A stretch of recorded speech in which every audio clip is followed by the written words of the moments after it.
오늘 본문을 그 형식을 고발장이라고 그렇게 흔히들 얘기합니다. 법정에서 피의자죠. 범죄를 저지른 사람을 향해서 그 잘못을 지적하고 그 잘못에 대한 대가를 어떻게 치루어 달라, 이런 형식으로 작성을 해서 제출하는 글을 고발장이라고 그렇게 부르는데, 하나님의 놀라우신 부르심을 받은 예레미야 선지자가 이스라엘 백성들을 통렬하게 고발하는 이 고발문이 오늘 2장입니다. 1장은 예레미야 선지자가 하나님의 부르심을 받은 내용에 대한 기록이라면, 2장은 하나님께서 이스라엘 백성들이 어떤 잘못을 했는지에 대한 내용을 고발하고 있는 내용이라고 생각을 하시면 되겠습니다. 그런 내용 때문에 예레미야 선지자는 계속 이 고난에 찬 험난한 사역을 하게 됩니다. 그래서 2장을 보면 세부적으로 이스라엘 백성들이 어떤 잘못을 했는지에 대한 이야기들이 소개되고 있습니다. 그러면서 또 예레미야 선지자는 이스라엘 백성들이 애굽에서 나와서 광야 생활을 하던 40년을 회상합니다. 그 회상을 간단하게 정리한 말씀이 2절 말씀인데, 가서 예루살렘의 귀에 외칠지니라. 여호와께서 이와 같이 말씀하시기를, 내가 너를 위하여 내 청년의 때의 인애와 내 신혼 때의 사랑을 기억하노니 곧 씨 뿌리지 못하는 땅 그 광야에서 나를 따랐음이니라. 이렇게 2절의 말씀은 이스라엘 백성들이 광야 생활을 하면서 40년 동안 어떻게 나를 사랑하고 따랐는지에 대한 회상의 말씀입니다. 이 출애굽은 여러 차례 여러분들에게 강조를 해도 전혀 지나친 법이 없는 아주 중요한 이스라엘 백성들에게 역사에 있어서는 사건입니다. 이스라엘 백성들이 새롭게 태어나게 되는 결정적인 사건이기도 합니다. 노예에서 자유인이 된 사건이 출애굽 사건이고요. 또 하나님의 백성이 되는 훈련 기간을 보낸 것이 40년이라고 하는 광야 생활이었습니다. 그래서 이 출애굽을 통해서 이스라엘 백성들은 이스라엘이 진정한 이스라엘이 하나님의 백성이 되었다고 생각을 했고, 하나님도 출애굽기 19장 6절 말씀에 보면 뭐라고 얘기했느냐면, 너희가 내게 대하여 제사장 나라가 되고 거룩한 백성이 되리라. 너는 이 말을 너희 아들 딸들에게 전할지니라. 이렇게 말하면서 이스라엘 자손에게 전해야 되는 이야기가 뭐냐? 너희는 제사장 나라다. 거룩한 백성이다. 이렇게 말씀을 하고 있습니다. 이건 뭐냐면 이스라엘 백성들이 하나님과의 관계에서 이제는 완벽하게 하나님의 나라 백성이 됐다라고 하는 이야기를 하시는 겁니다. 이런 모습을 그리면서 하나님은 회상하는 겁니다. 갓 결혼한 새색시가 순수한 사랑으로 신랑과 가정을 꾸리고 아름답게 살아가는 모습, 그걸 그리면서 오직 너희들이 하나님만을 따랐다고 회상하시면서 그 내용을 2절에 내 청년의 때의 인애라고 하는 말씀과 내 신혼의 때의 사랑이라고 하는 말씀으로 이야기를 하시고 있습니다. 이 결혼 때의 사랑을 기억하시는 하나님은 이 출애굽을 마치 신혼 때의 모습처럼 생각을 하시면서 그 사랑을 기억하는 신랑 신부인 것처럼 하나님과 이스라엘 백성들과의 관계를 기억하고 계셨다는 겁니다. 자, 그러면 그 신혼 때 첫사랑의 순수함을 나누던 그때가 환경이 좋았느냐? 그렇게 환경이 좋은 때는 아니었습니다. 예레미야 2장 6절에 보면 그 환경을 어떻게 묘사하고 있느냐 하면 사막과 구덩이 땅, 건조하고 사망에 그늘질 땅, 사람이 그곳으로 다니지 아니하고 그곳에 사람이 거주하지 아니하는 땅, 그곳이 너희들이 40년 동안 광야를 지나면서 경험했던 곳이다. 그런데 그곳에서 너희들과 나는 신혼 때의 사랑을 나누듯이 그렇게 사랑하며 그렇게 좋은 관계를 유지했다. 그 얘기를 하시고 있는 겁니다. 이스라엘이 애굽에서 나와서 가나안 들어갈 때까지 거쳤던 그 시나이 반도라고 하는 시내산이 있는 시내 반도는 씨를 뿌릴 수 있는 곳이 아닙니다. 사람이 살 수 없습니다.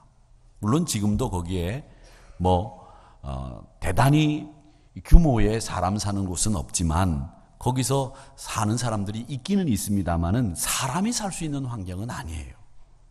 그런데 그런 땅에서 이스라엘 백성들은 하나님과 완벽한 조화를 이루면서 사랑을 나눈 겁니다. 그렇습니다. 여러분, 신앙생활이라고 하는 것은 환경이 좋다고 신앙생활을 잘하는 건 아닙니다. 어쩌면 도무지 우리 인간이 살아갈 수 없는 환경에 처해 있을 때 도무지 여기서는 내가 신앙생활을 할 수 있을까? 이런 생각이 들 때 하나님의 은혜가 더 크게 임하는 경우가 있는 줄 믿습니다. 바로 그겁니다. 먹고 마실 게 충분하다고 은혜가 되는 게 아니라 힘들고 척박한 환경이지만 내가 하나님을 더 의지하게 될 때에 은혜가 더욱 강하게 일하는 것을, 임하는 것을 보게 됩니다. 결국 뭐냐면 최악의 형편이 오히려 하나님의 은혜를 받는 통로가 열리게 된다는 것을 우리는 자주 경험하는 거예요. 사랑하는 성도 여러분, 그러니까 우리 형편이 어떻다, 우리 형편이 이렇다, 그게 축복의 통로가 열리고 뚫리는, 그리고 막히는 이런 게 아니라는 거예요. 어떤 형편이라도 하나님을 의지하고 하나님을 사랑하면 그 환경이 어떠하든지 간에 하나님의 은혜의 통로가 열린다는 사실을 믿고 그 통로의 주인공 여러분 되시기를 주의 이름으로 축원합니다. 그러면 그 척박한 환경에서도 잃지 않았던 그 사랑을 이스라엘 백성들은 왜 잃어버리고 하나님으로부터 책망받게 됐느냐? 그 이유가 5절에 나와 있어요. 5절에 뭐라고 되어 있느냐면 나 여호와가 이같이 말하노라 너희 조상들이 내게서 무슨 불의함을 보았기에 나를 멀리하고 가서 헛된 것을 따라 헛되이 행하였느냐, 이런 말씀을 하세요. 이 말은 한마디로 얘기하면 헛된 것을 쫓다가 헛된 결과를 얻었다는 거예요. 거품을 쫓다가 거품만 얻었다는 얘기예요. 헛된 것은 바로 다른 것이 아닌 바알을 섬기는 일이었습니다. 이스라엘 사람들은 가나안 원주민을 따라서 바알을 섬기게 되었는데 그 바알을 섬기는 순간에 이스라엘은 멸망의 길, 망국의 길로 들어가고 말았습니다. 결국 거품을 쫓다가 거품만 남게 되는 일을 겪게 된 거죠. 성도 여러분, 사람은 자기가 섬기는 일, 자기가 가치 있는 일이라고 하는 것을 생각하면 그것에 의해서 그 사람이 삶이 결정돼요. 최고의 가치를 두는 것이 무엇이냐에 따라서 그 사람의 삶의 질이 결정된다는 거예요. 바알이라고 하는 이스라엘 백성들이 가나안에 들어가서 섬기던 그 신은 물질의 신, 풍요의 신입니다. 그러니까 이 바알을 섬기는 이스라엘 백성들은 물질이 최고였고 풍요로움이 최고였어요. 그러다 보니까 그는 신앙을 잃어버리고 만 거예요. 사랑하는 성도 여러분, 디모데전서 6장 10절에 뭐라고 이야기합니까? 돈을 사랑함이 일만항의 뿌리가 되고 이것을 탐내는 자들은 미혹을 받아서 믿음에서 떠나서 많은 근심이 자기를 찌르게 된다고 이야기를 합니다. 풍요를 따라가다, 돈을 따라가다 결국 믿음에서 떠난, 바알을 섬기다가 물질을 따라가다, 풍요를 따라가다 하나님을 버린 이스라엘 백성들을 향해서 말씀하고 있는 내용입니다. 왜 이 사람들이 이렇게 바알을 섬기고 하나님을 버리게 됐느냐? 우리나라 말에는 참 여러 가지 뜻을 가지고 있는 말들이 있는데 그 중에 하나가 바람이라는 말입니다. 바람. 바람이라고 하는 첫 번째 뜻은 우리가 흔히 바램이라고 하는 말을 쓰는데 바램은 표준어가 아니고 바람이 표준어입니다. 소망을 드러내는 걸 바람이라고 그렇게 얘기합니다. 그다음에 또 두 번째 바람이라고 하는 것은 공기가 이 기온과 기압의 차이에 의해서 이동하는 걸 바람이라고 합니다. 한이바람, 맞바람, 봄바람, 이게 바람이죠. 두 번째 바람이에요. 이 세 번째 바람은 사람들의 정상적이지 않은 행동을 바람이라고 부릅니다. 늦바람, 치맛바람, 춤바람, 이 정상적이지 않은 행동을 가리키는 말로 바람이라는 말을 쓰죠. 네 번째로 바람이라는 뜻이 가지고 있는 말은 세상 풍조를 가리킬 때 바람이라고 합니다. 요즘에는 이제 영어들을 써서 신드롬이라고 하는 말을 써요. 그리고 한자어로는 풍조라는 말을 쓰는데 이게 순수 한국말로 바람이라는 뜻입니다. 그런데 뭐니 해도 가장 이 바람을 많이 사용한 우리 한국 사람들의 말은 바람났다라는 말일 겁니다. 바람났다. 좋지 않은 표현이죠. 오늘 예레미야 선지자를 통해서 하나님이 말씀하시는 이스라엘 백성들을 향한 말씀은 뭐냐면 신혼의 사랑을 잊은 까닭은 바로 하나님이 아닌 다른 것에 너희들이 바람이 났다는 얘기예요. 헛것을 쫓다가 헛것이 되는 바로 바람이 난 너희들의 신앙, 그 얘기를 하시는 거예요. 이 바람이 나는 까닭이 뭡니까? 여러분, 사람이 왜 바람이 나요? 다른 이유가 아닙니다. 내가 생각해야 될 사람을 생각하고 내가 바라봐야 될 사람을 바라보지 않으니까 바람이 나는 거예요. 옛 어른들이 눈이 맞았다라는 표현을 쓰는데 그 표현이 정확한 표현이죠. 눈이 맞았다는 거예요. 내 눈이 가야 될 곳, 바라봐야 될 곳 바라봐야 되는 거예요. 내 마음을 둬야 될 곳에 둬야 되는 거예요. 그런데 우리는 내 마음을 둬야 될 곳에 두지 않으니까 신앙적으로 바람이 나는 거예요. 하나님 앞에 마음을 두어야 되는데 하나님 앞에 마음을 안 두니까 바람이 나는 거예요. 우리는 하나님의 말씀만 청종하고 그 말씀에 마음을 두고 그분만 바라보는 신앙인이 되어야 될 줄로 믿습니다. 사랑하는 성도 여러분, 우리가 바라봐야 될 분은 우리 하나님이세요. 말씀만 청종하고 내 머리, 내 마음속으로 하나님의 백성이 지켜야 될 사명은 하나님 앞에 마음을 둘 때 생각이 나는 거예요. 하나님의 말씀을 들을 때에 하나님의 말씀으로 하나님의 사람으로 사는 거예요. 우리가 살고 있는 세상 보십시오. 각종 바람이 불어요. 각종 바람이. 그 바람에 휩쓸리지 마세요. 신앙은 그 바람을 이겨내는 게 신앙이란 말이죠.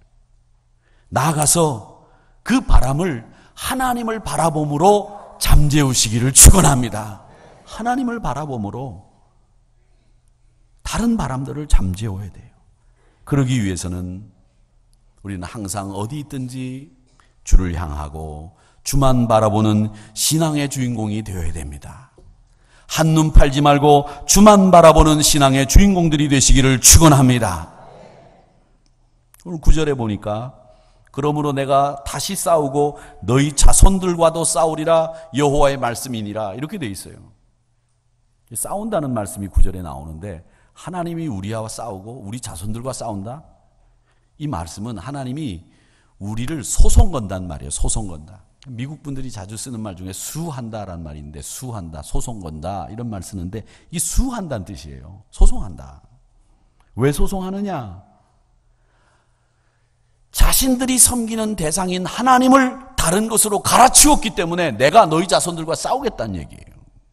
그러면서 10절의 말씀에 뭐라고 되어 있느냐면 기띔 섬들에 건너가 보며 게달에도 사람들을 보내서 자신이 섬기는 하나님을 바꾼 적이 있는지 신을 섬기는 것이 바꾸는 것이 있는지 한번 살펴봐라. 이 얘기를 하고 계세요. 무슨 말이냐면 기띔이라고 하는 것은 지금의 키프로스라고 하는 섬이에요. 키프로스 섬. 이 기띔 섬입니다. 또 게달이라고 하는 곳은 어디냐면 시리아, 아라비아 광야에 사는 사람들을 아랍 부족 중에 한 부족의 부류인데 그 사람들을 게달 사람들이라고 불러요. 그 게달 사람들과 키프로스, 기띔 사람들 가서 봐. 그 사람들이 자신이 섬기던 신을 바꾼 적 있어? 근데 너희들은 어떻게 된 게 그 사람들보다 못해? 어떻게 하나님을 섬기다가 하나님을 바꿔? 바알로? 이 기띔 사람과 게달 사람들은 어떤 사람들이냐면 주로 상업을 하는 사람들이에요. 물물 교환하고 물건을 팔아서 이익을 내는 사람들이. 이런 이익을 내고 유익을 위해서 사는 사람들도 자신이 섬기는 신을 바꾸는 적이 없다는 그 말씀이죠. 그런데 너희들은 너희를 구원한 하나님을 바꿔 가나안 정복 전쟁에서 이기게 하시고 지금까지 부요와 평안을 더하신 하나님을 버리는 일을 서슴지 않고 해? 이 말이 돼? 그래서 하나님이 내가 너희들과 싸우겠다, 너희 자손들과 싸우겠다, 소송하겠다, 수하겠다 이 말씀을 하시고 있는 거예요.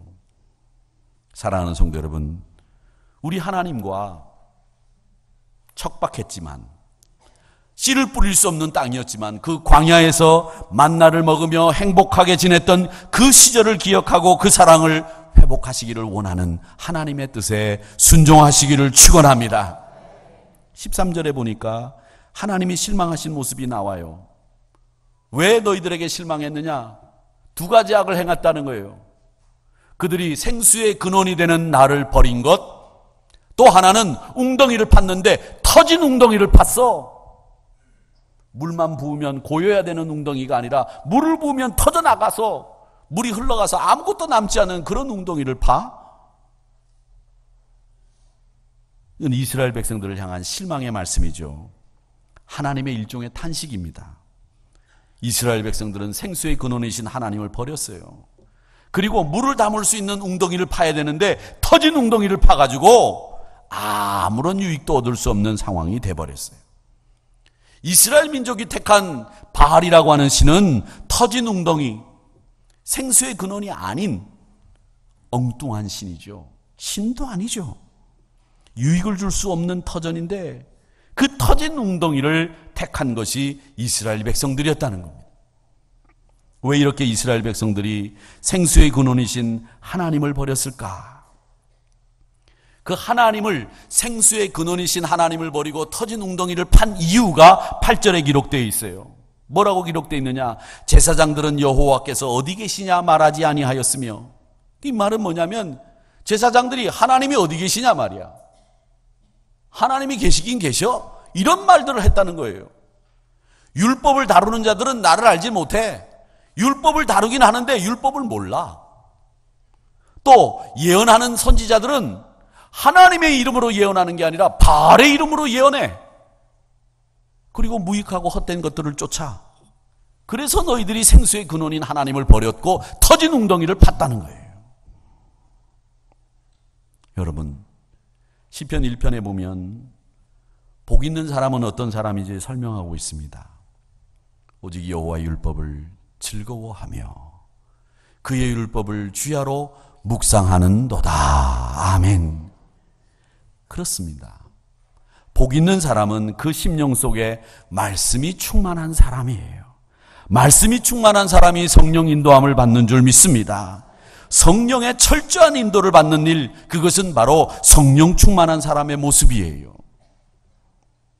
사도행전 17장 11절에 보면 베레아 사람들을 이야기하고 있는데, 베레아에 있는 사람들은 데살로니가에 있는 사람들보다 더 너그럽고 간절한 마음으로 말씀을 받고 이것이 정말 그러한가를 날마다 상고한다, 이렇게 되어 있어요. 옛날 개역 한글 성경은 여러분들이 더 익숙한 성경이기 때문에 제가 늘 개역 한글 성경을 소개하는데, 거기는 베레아에 있는 사람들은 데살로니가에 있는 사람보다 더 신사적이어서 이렇게 되어 있어요. 베레아라고 하는 말이, 그 이단 김기동 목사라는 분이 베레아를 얘기하고 귀신론 때문에 이 베레아가 좀 나쁘게 들리지는 모르지만, 이 베레아라는 사람들이, 베레아가 참 좋은 말이에요. 온유한 사람이란 뜻이고요. 베레아 사람들은 더 신사적이고 너그럽고 간절한 마음으로 말씀을 받은 사람들인데, 이 간절한 마음으로 이 말씀을 받은 이 베레아 사람들은 뭐냐면 환경과 자기의 감정의 지배를 받지 않고 말씀의 지배를 받는 사람들이 베레아 사람들이었다는 얘기죠. 주어진 환경 지배받을 수 있어요. 내 감정 나를 얼마나 강하게 지배합니까? 또 내가 가지고 있는 생각, 이게 나를 지배하죠. 그런데 오늘 이 베레아 사람을 통해서 우리에게 하시는 말씀은 뭐냐면, 너희들이 가지고 있는 감정이나 너희들이 가지고 있는 환경, 거기에 지배받지 말고 말씀에 지배받는 사람들이 되어야 된다, 이 얘기를 하시고 있는 거예요. 그렇게 될 때 너희들이 터진 웅덩이를 막을 수 있고 생수의 근원이신 하나님을 따라갈 수 있어. 그게 바로 성령 충만이야, 이 말씀을 하시고 있는 거예요. 성령 충만이라고 그러면 막 소리 높여서 신비로운 기도하고 예언하고, 이게 성령 충만이라고 생각하시기 쉽지만, 성령 충만이라고 하는 건 말씀의 지배를 온전히 받을 때에 성령 충만해지고 그게 형통이고 그게 복이에요. 사랑하는 성도 여러분, 환경과 감정의 지배를 받지 마시고 말씀의 지배를 받으신 여러분 되시기를 축원합니다. 제가 어릴 때 그 전도관이라고 하는 곳에 가서 전도관의 집회가 어떤 곳인가. 제가 어릴 때는 그 박태선 씨의 전도관이 굉장히 활발했어요. 정말 요란했어요. 전도관이 없는 데가 없었어요. 그리고 시온간장, 시온표라고 되어 있는 것들은 우리나라 국산 물건보다 좋다 그래가지고 얼마나 많이 썼는지 몰라요. 예수 믿는 사람들도. 근데 그 전도관에서 그 집회를 하는데 보니까 말이죠. 막 북을 치고 장구를 치고 집회를 하는데 보니까 한쪽에서 카메라 후레쉬를 터뜨려요. 그 불이 번쩍번쩍 내리는 것처럼. 그리고 어떤 사람들은 향수를 뿌려 막 향나는 기도라고 막 말하고. 그 인위적으로 그렇게 만들어가지고 막 그 집회를 막 열광의 도가니로 만들어 놓고 그게 막 성령이 임하는 것처럼 가르친 적이 있었어요. 여러분, 그게 성령이 임하는 게 아니에요. 성령 임한 것은 뭐냐면 내가 말씀으로 살려고 말씀의 철저한 지배를 받으려고 막 날마다 상고하는 이런 삶이 성령 충만한 삶이에요. 묵상이라고 하는 말 말씀드렸습니다마는 주야로 그 말씀을 묵상하는 자로다라고 했는데 그 묵상이라고 하는 말은 그냥 입을 닫고 머릿속으로만 생각하는 게 묵상이 아니에요. 묵상은 뭐냐면 조용히 하는 것이지만 내가 입으로 그 말씀을 계속 반복해서 외우고 생각하는 게 그게 묵상이에요. 히브리어의 묵상이라는 말은 내 입으로 계속 반복한다는 뜻이 있어요. 말씀을 고백하고 자꾸 읽어가는 거예요. 그럴 때 그 말씀이 나를 사로잡는 거죠. 사랑하는 성도 여러분, 신앙은 말씀에 붙잡힐 때 형통의 복이 열리는 것을 경험해야 그게 진짜 신앙의 모습인 줄 믿습니다. 우리 인간은 생각하는 동물이에요. 생각하는 동물. 여러분이 뭘 생각하는지 사람 물길은 한 길이라도 모른다 이렇게 얘기하지만 우리가 생각하는 게 만약에 10가지 중에서 8가지가 하나님의 생각이라면 우리의 그 생각이 이 얼굴에 드러나게 돼 있어요. 어떤 분들은 얘기할 때 얼굴이 복합해 쓰여야 된다고 얘기를 하지만 어떻게 우리 얼굴이 우리 생각하는 게 안 드러나게 돼 있어요. 10가지 생각 중에서 우리가 8가지만 하나님을 생각하더라도 우리 얼굴에는 하나님의 모습이 드러나게 돼 있고 하나님의 얼굴이 하나님을 생각하는 것이 드러나요. 매일 미워하고 매일 불평하고 그 얼굴이 안 드러날 것 같습니까? 드러나죠. 여러분이 말씀의 능력을 나타낼 수 있는 것은 다름이 아니라 말씀을 계속 생각하고 또 생각할 때 그 말씀은 여러분을 사로잡습니다. 그렇게 여러분을 사로잡는 그 말씀이 여러분의 얼굴에 드러나고 여러분의 삶의 표현이 되고 그 말씀에 의해서 살 때 형통하다 그렇게 얘기하는 거예요. 말이 우리의 생각을 잡고 그래서 말씀이 우리를 사로잡도록 하기 위해서 날마다 말씀을 되뇌이고 이 말씀이 정말 그러한가 실천해보는 이런 삶을 살 때 우리 길이 형통하게 되는 거예요. 그런 것이 하나님을 잘 섬기는 거죠. 사랑하는 성도 여러분, 여러분의 생각을 말씀에 사로잡히도록 말씀에 맡기시기를 축원합니다. 10가지를 생각하면 그 중에 적어도 우리의 생각의 대부분이 하나님을 생각하고 말씀을 생각하는 믿음의 사람들이 되시기를 축원합니다. 우리의 생수이신 하나님의 말씀을 붙잡고 승리해야 됩니다. 요한복음 4장 14절에 보면 우리 주님이 말씀하셨어요. 내가 주는 물은 그걸 마시는 사람은 영원히 목마르지 않는다. 내가 주는 그 물은 그 속에서 영생하도록 솟아나는 샘물이다. 그렇게 말씀하셨어요. 우리 인간은 늘 갈증을 느끼며 사는 존재들입니다. 갈증이 있어요. 설교를 하다 보면 입도 타죠.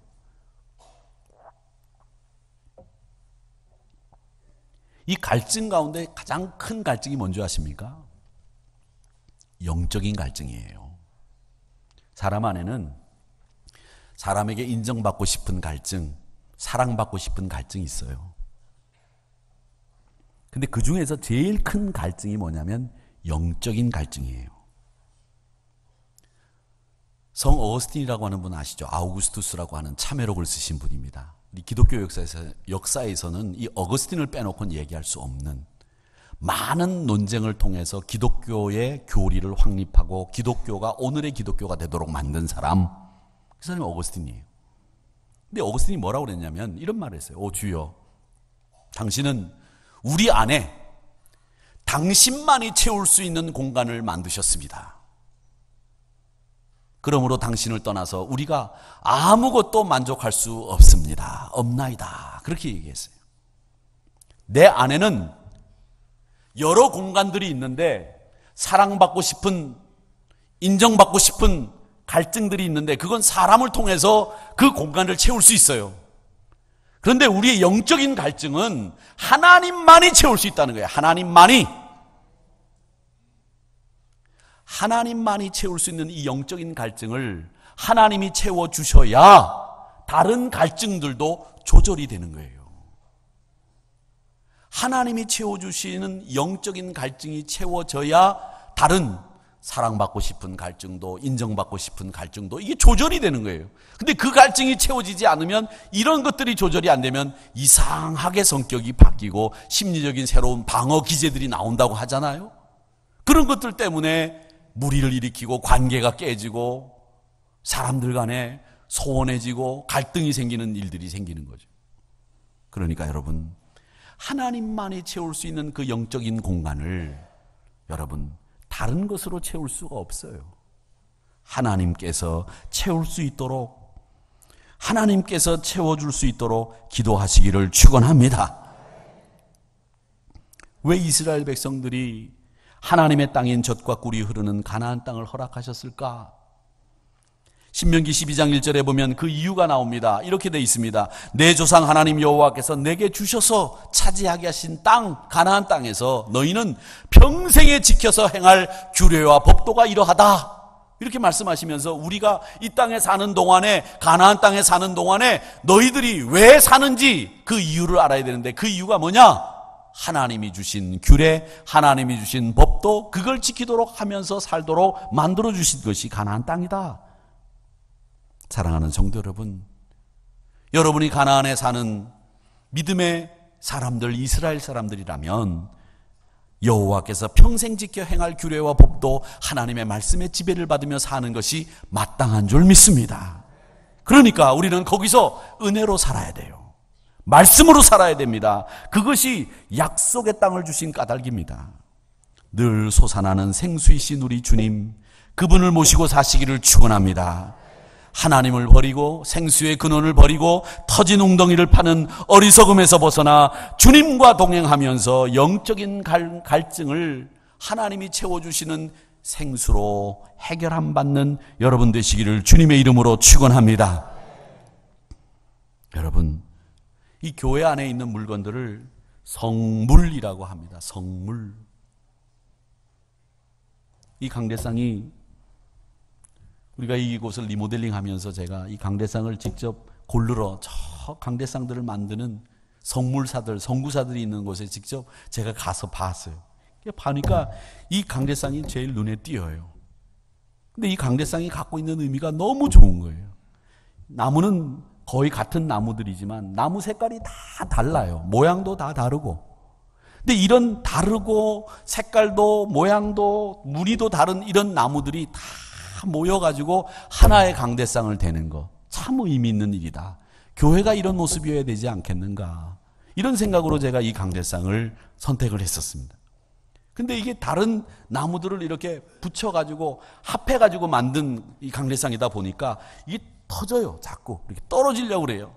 그래서 몇 번 이 만드신 분이 와서 수리를 해갖고 다시 붙이고 그랬습니다.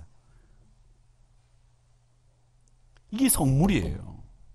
이게 무슨 비싼 대기업의 임원들 사무실에 있는 책상들하고는 비교가 안 되겠죠. 가격으로 보면.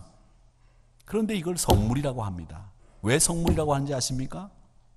이 하나님의 것이고 하나님의 제단에 예배 때 쓰이는 것이기 때문에 성물이라고 하는 거예요. 이 피아노도 예술의 전당에 가면 성물 아니에요. 우리 한우리 교회에 있기 때문에 성물이 되는 거예요. 하나님의 영광을 올려드리는 피아노이기 때문에.